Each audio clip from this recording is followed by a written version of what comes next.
Hello everyone, this is Pushan Alagya and आज हम क्या है कि BEE जो है बेसिक ऑफ इलेक्ट्रिकल इंजीनियरिंग उसके MCQs डिस्कस कर लेते हैं, ठीक है ना।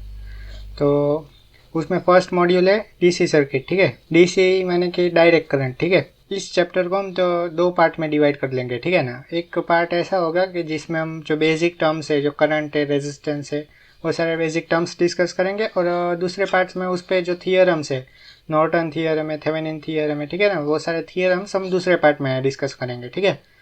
और ये जो PDF है वो आपको डिस्क्रिप्शन में मिल जाएगी, तो आपको डायरेक्टली प्रैक्टिस करना है तो वैसे भी आप कर सकते हैं, ठीक है ना। तो अभी स्टार्ट करते हैं। In a series circuit, which of the parameter remains constant across all circuit elements such as resistor, capacitor and inductor, etc. अब इसमें ऐसा पूछा गया है कि सीरीज सर्किट होती है, उसमें कौन सा ऐसा पैरामीटर है जो कांस्टेंट रहता है, ठीक है। तो हमें पता है कि सीरीज में करंट कांस्टेंट रहता है और पैरेलल में वोल्टेज कांस्टेंट रहता है। तो इसमें क्या आएगा, करंट। नेक्स्ट पे चलते हैं। If there are two bulbs connected in series and one blows out, what happens to the other bulb.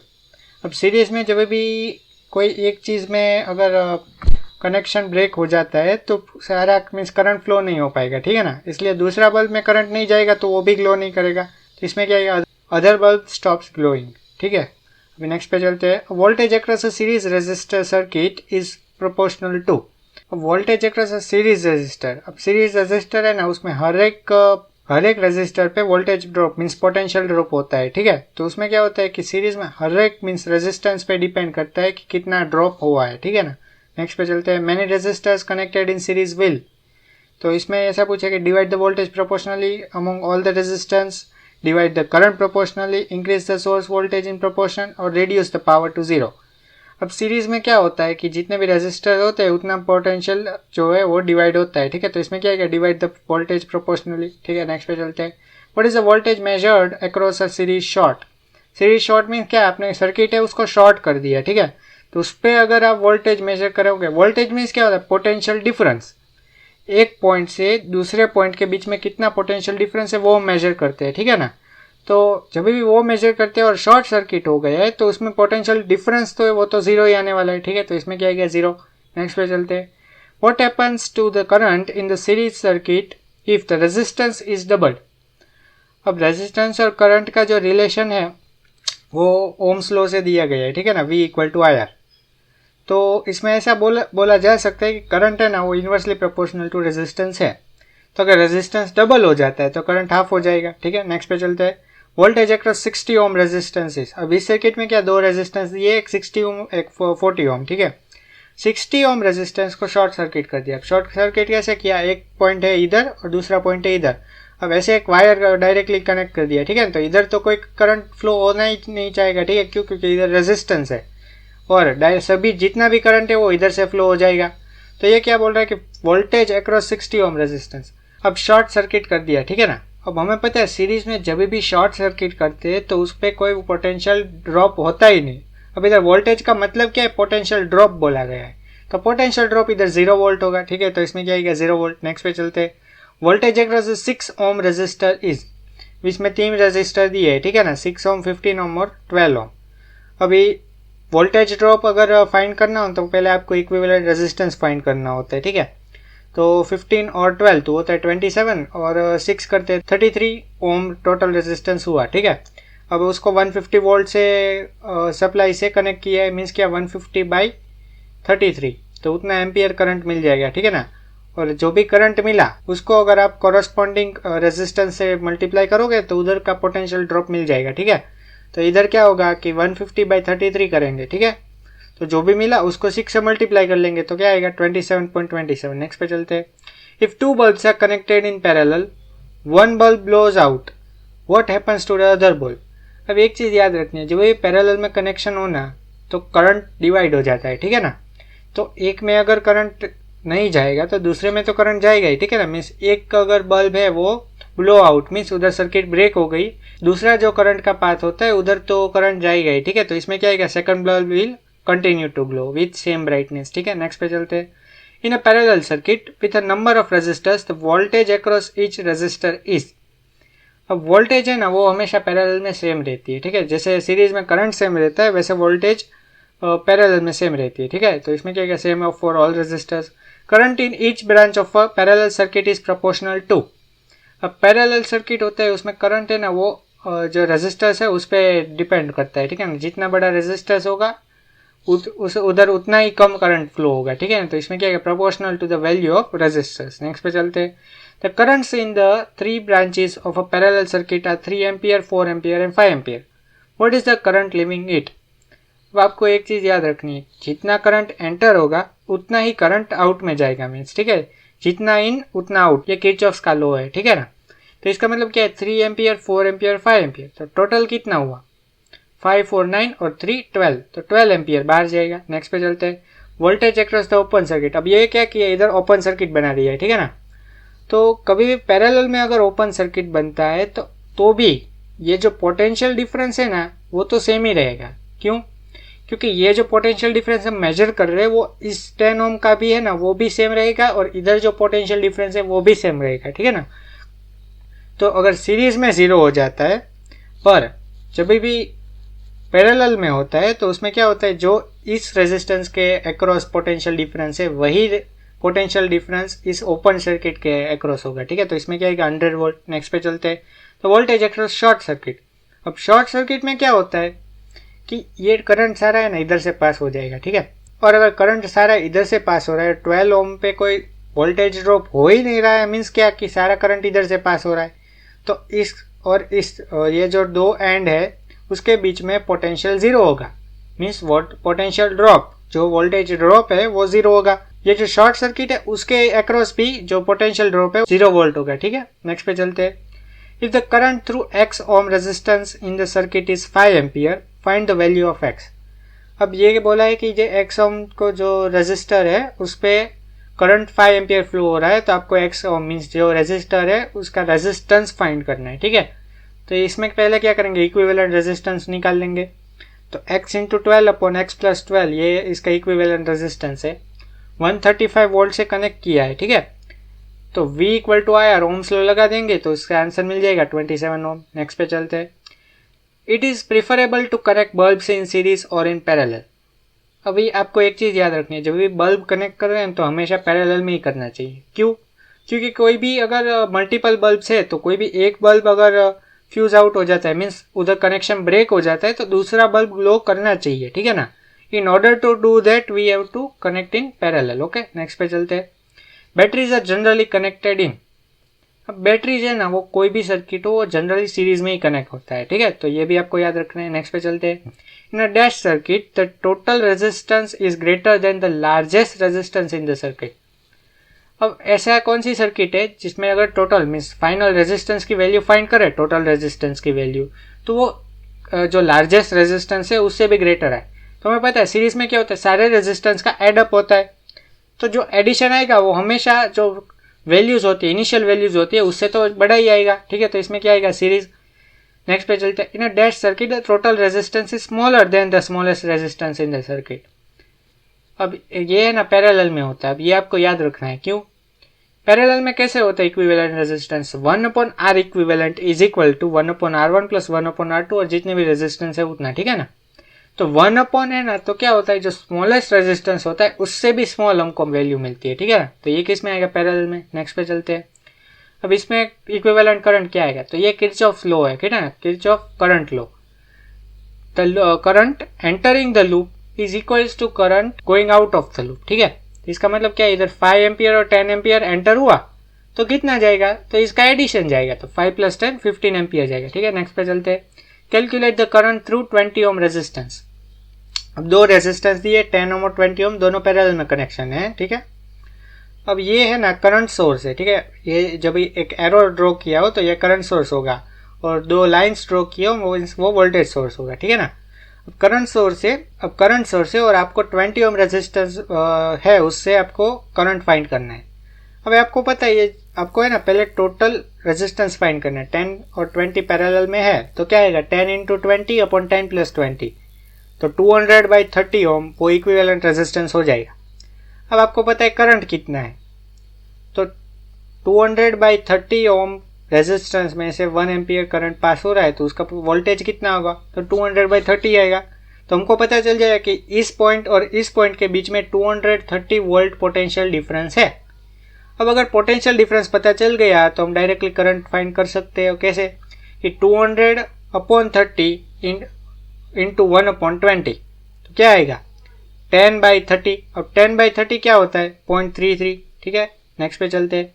Calculate the value of I3 if I1 is 2 ampere and I2 is 3 ampere. अब ये जो है ना, ये थोड़ा आपको complex दिख रहा हो, पर इसमें सिर्फ आपको एक ही चीज देखनी है, current entering the loop is equal to current going out of the loop. ठीक है, अब इसमें क्या दिया, तीनों के तीनों एरो इनवर्स दिए।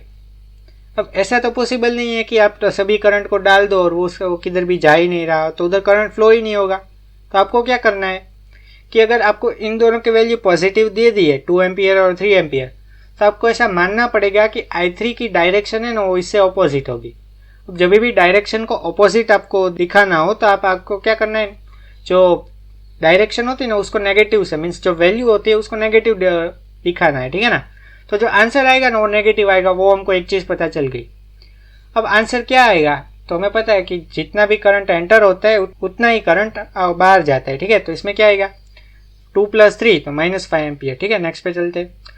What is the value of current if a 50 coulomb charge flows in a conductor over a period of 5 seconds? अब करंट का फॉर्मूला क्या होता है, चार्ज पास्ड इन ये कंडक्टर पर यूनिट टाइम। ठीक है, ये करंट का फॉर्मूला होता है dq/dt।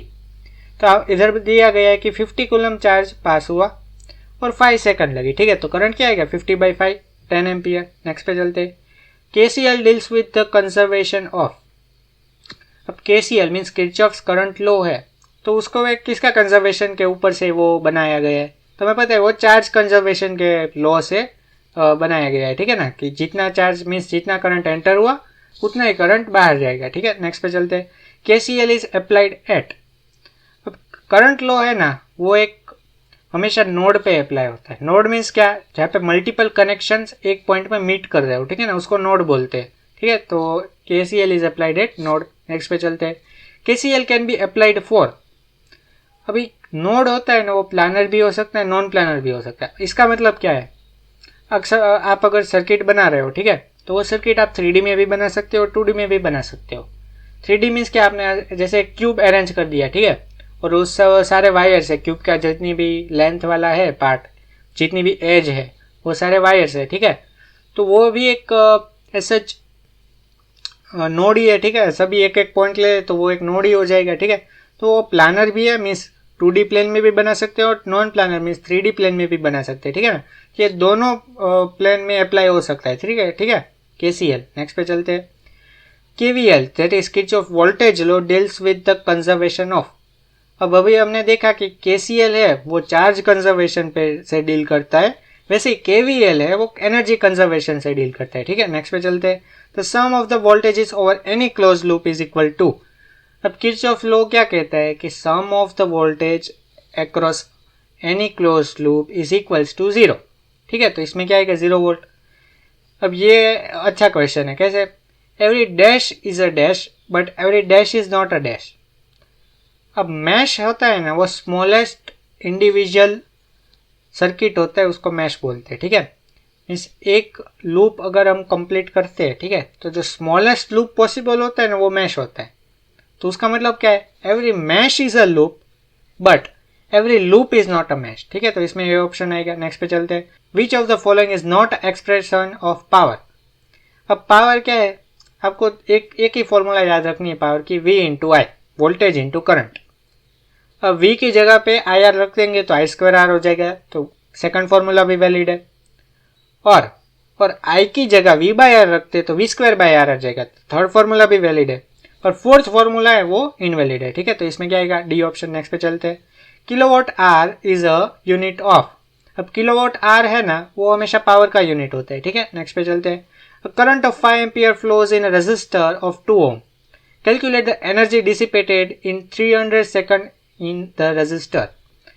अब आपको पता है पावर क्या होता है, पावर इज I²R। पावर क्या होता है, एनर्जी पर यूनिट टाइम। और आपको पावर की फॉर्मूला पता चल गई कि I²R है, तो एनर्जी की फॉर्मूला क्या आएगी I²R इंटू टी।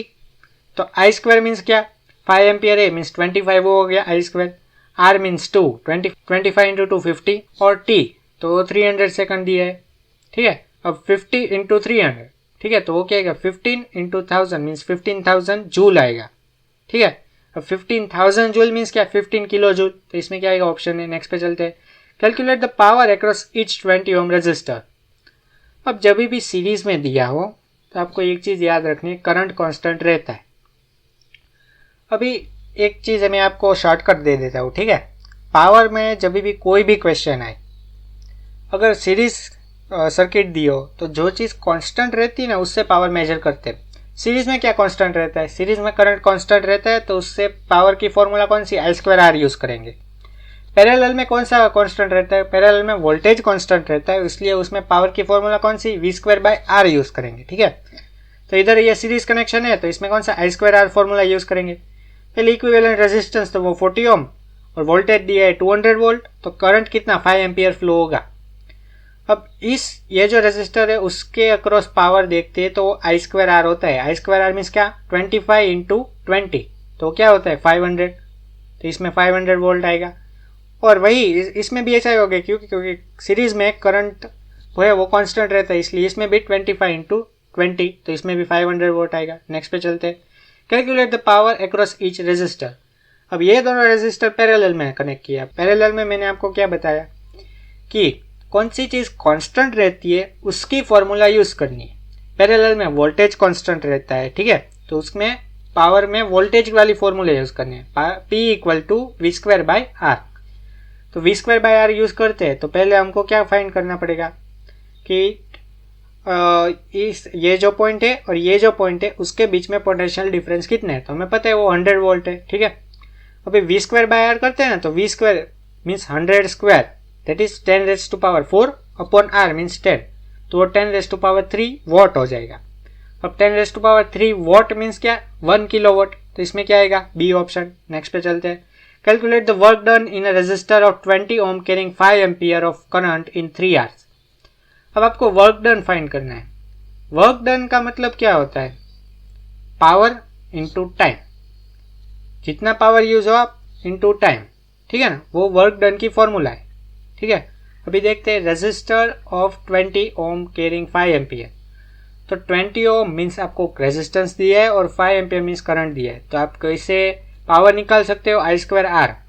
आई स्क्वायर मीन्स 25 इंटू 20 मीन्स क्या होगा 500 हो जाएगा, और वो कितने 3 आवर्स के लिए। अब आर से ना उसको आपको सेकंड में कन्वर्ट करना पड़ेगा तो जूल में मिलेगा, और अगर ऐसे ही रखते हो तो आवर्स में मिलेगा, ठीक है ना। 500 इंटू 3 मीन्स क्या होता है 1500, ठीक है। अब 1500 आवर्स, ठीक है, उसको अगर हम किलोवाट में कन्वर्ट करें, ठीक है, तो डिवाइड बाय 1000 हो जाएगा मीन्स 1.5 किलोवाट आवर हो जाएगा, ठीक है, सी ऑप्शन आएगा। नेक्स्ट पे चलते हैं, तो ऐसा यूनिट ऑफ पावर इज, अब ऐसा यूनिट है ना वो एक ही होता है और यूनिट मल्टीपल होते हैं, ठीक है। ऐसा यूनिट मीन्स पावर की जो जनरल फॉर्मूला है power equal to energy per unit time, ये उसकी जनरल फॉर्मूला है, तो उसका जो यूनिट होगा वो ऐसा यूनिट होगा, तो मीन्स जूल पर सेकंड उसका ऐसा यूनिट है, ठीक है। नेक्स्ट पे चलते हैं, which among the following is a unit of electrical energy. अब इलेक्ट्रिकल एनर्जी है ना वो ये आपको याद रखना है कि इलेक्ट्रिकल एनर्जी हमेशा किलोवाट आवर में मेजर की जाती है। क्यों, क्योंकि electrical energy equals to power into time, ठीक है, तो ये आपको याद रख रहे हैं। नेक्स्ट पे चलते हैं, out of the following which one is not a source of electrical energy. अब सोलर सेल है उसमें से भी इलेक्ट्रिकल एनर्जी ऑब्टेन हो सकती है, बैटरी में भी हो सकती है, जनरेटर में भी हो सकती है, ठीक है। पोटेंशियोमीटर एक ऐसा इंस्ट्रूमेंट है जो वोल्टेज मेजर करता है, ठीक है, पोटेंशियल मेजर करता है, तो इसमें क्या आएगा सी ऑप्शन। नेक्स्ट पे चलते हैं, which among the following is an expression for energy. अब एनर्जी का मतलब क्या है power into time. Power means क्या V square by R into time, तो V square by R into time कौन सा ऑप्शन है वो रिजेंबल करता है, तो वो सी ऑप्शन है। नेक्स्ट पे चलते हैं, अब बैटरी कन्वर्ट्स। अब ये है ना बहुत ही जनरल क्वेश्चन है, क्या, क्योंकि बैटरी में केमिकल रिएक्शन होता है उससे आपको इलेक्ट्रिकल एनर्जी मिलती है, तो इसमें क्या आएगा chemical energy to electrical energy. Next पे चलते हैं, materials which easily allow the passage of electric current are known as. अब हमें पता है कि जो इजीली कंडक्टिविटी शो करती है उनको कंडक्टर्स बोला गया है। जो normal conductivity means means normally conductivity show करते हैं उसको सेमीकंडक्टर बोला गया है, और जो कंडक्टिविटी शो नहीं करते मीन्स उसकी वैल्यू बहुत ही लेस होती है उसको इंसुलेटर बोला गया है। ठीक है, तो इसमें क्या आएगा कंडक्टर्स। नेक्स्ट पे चलते हैं। Wire of length 2 metre and another wire of length 5 metre are made up of a same material. Same material means क्या बोला गया है, रेजिस्टिविटी सेम है and have the same area of cross section means cross section area भी same है। Which wire has higher resistance, अब resistance है उसकी फॉर्मूला क्या है, rho L upon A. Rho means resistivity, L means length of conductor और upon A means area of cross section. ठीक है, आपको बोला है क्रॉस सेक्शन सेम है और मटेरियल सेम है मीन्स रेजिस्टिविटी सेम और एरिया सेम है, तो लेंथ पे डिपेंड करेगा। तो resistance is directly proportional to length of conductor, तो जिसकी लेंथ बढ़ी उसका रेजिस्टेंस ज्यादा, तो इसमें क्या आएगा 5 metre wire has higher resistance. Next पे चलते हैं। Which among the following is a unit of resistivity. अब रेजिस्टिविटी क्या होता है, R equal to rho L upon A आता है, तो rho equal to R into A by L, तो उसका अगर यूनिट निकाले तो ओम मीटर आएगा। ठीक है, नेक्स्ट पे चलते हैं। Calculate the ratio of resistivity of two wires having the same length and same resistance with area of cross section 2 meter square and 5 meter square respectively. ठीक है, अब इसमें क्या दिया है, लेंथ सेम है और मटेरियल सेम है। ठीक है, और आपको क्या बताया, एरिया डिफरेंट कर दिया है। अब अगर एरिया डिफरेंट कर दिया तो आपको देखना है रेजिस्टिविटी का, ठीक है, रेशियो देखना है। रेजिस्टिविटी की फॉर्मूला क्या होती है, R into A by L. ठीक है, R into A by L means resistivity is directly proportional to area. अब जिसका एरिया ज्यादा होगा, ठीक है, उसकी रेजिस्टिविटी भी ज्यादा होगी, तो इसका रेशियो क्या आएगा 2:5। ठीक है, नेक्स्ट पे चलते हैं। The reciprocal of resistivity is, अब 1 अपॉन रो करेंगे तो वो सिग्मा आएगा। सिग्मा मीन्स क्या, कंडक्टिविटी। नेक्स्ट पे चलते हैं। The resistance of pure metal is, क्या अगर रेजिस्टेंस को इंक्रीज करते हैं तो टेम्परेचर पे क्या इफेक्ट होता है वो आपको बोलना है। ठीक है, अब प्योर मेटल्स होते हैं ना उसमें, अब रेजिस्टेंस ऑफ प्योर मेटल है ना वो increase with increase in temperature आएगा। अब इंक्रीज क्यों होगा वो देखते हैं। प्योर मेटल होते हैं ना उसमें चार्ज कैरियर्स, जो नंबर ऑफ चार्ज कैरियर्स होते हैं वो ज्यादा होते हैं। ठीक है, तो उससे क्या होगा, जैसे ही टेम्परेचर इंक्रीज करेंगे वैसे ही कोलिजन टाइम है वो तो चेंज होगा, पर उसका ऐसा ज़्यादा इम्पैक्ट नहीं पड़ेगा जितना चार्ज कैरियर्स मीन्स जो नंबर डेंसिटी है उसके। तो नंबर डेंसिटी होती है ना, जैसे ही टेम्परेचर इंक्रीज करते हैं वो बढ़ जाती है। ठीक है, इसलिए इसमें क्या आएगा, रेजिस्टेंस इंक्रीज हो जाएगा। नेक्स्ट पे चलते हैं। तो रेजिस्टेंस ऑफ इंसुलेटर इज, तो इसमें क्या है, इंसुलेटर में अभी क्या जो रेशियो है वो हमें बताना है। ठीक है ना, तो इंसुलेटर में क्या होता है कि जैसे ही टेम्परेचर इंक्रीज करते हैं ना वैसे रेजिस्टेंस उसका डिक्रीज हो जाएगा। ठीक है, तो इसमें क्या है, decreases with an increase in temperature. Next पे चलते हैं। What is the unit of temperature coefficient. अब ये ज्यादातर लोगों को नहीं पता होगा, क्यों, क्योंकि ये है ना बहुत ही सिंपल है कि जो टेम्परेचर कोफिशिएंट होता है ना वो टेम्परेचर से डिपेंडेंट होता है। कैसे डिपेंडेंट होता है, inversely. Alpha is inversely proportional to T. ठीक है, तो इसमें क्या आएगा उसका यूनिट, जो टेम्परेचर का यूनिट है उसका इनवर्स, सेंटीग्रेड इनवर्स। ठीक है, ऐसा यूनिट उसका केल्विन इनवर्स है, पर सेंटीग्रेड इनवर्स उसका जनरल यूनिट है। ठीक है, नेक्स्ट पे चलते हैं। Materials having resistance almost equal to 0 is, अब जिसमें रेजिस्टेंस ऑलमोस्ट इक्वल टू 0 है, ठीक है, उसको क्या सुपर कंडक्टर्स बोला गया है। जब भी टेम्परेचर एक स्पेसिफिक टेम्परेचर वैल्यू होती है उससे लोअर हो जाता है, ठीक है ना, तब वो रेजिस्टेंस है वो almost equal to 0 means directly drop हो जाता है। ठीक है ना, सुपर कंडक्टर्स में। तो इसमें क्या है, super conductors. Okay, thank you and do like share and subscribe. Okay, और अगर आपको और वीडियोस देखने हैं तो मैं आज के दिन में आपको 2 वीडियोस और देने वाला हूँ। ठीक है, तो आपको क्या होगा, सारा BEE है उसका रिवीजन हो जाएगा। ठीक है, ओके, बाय।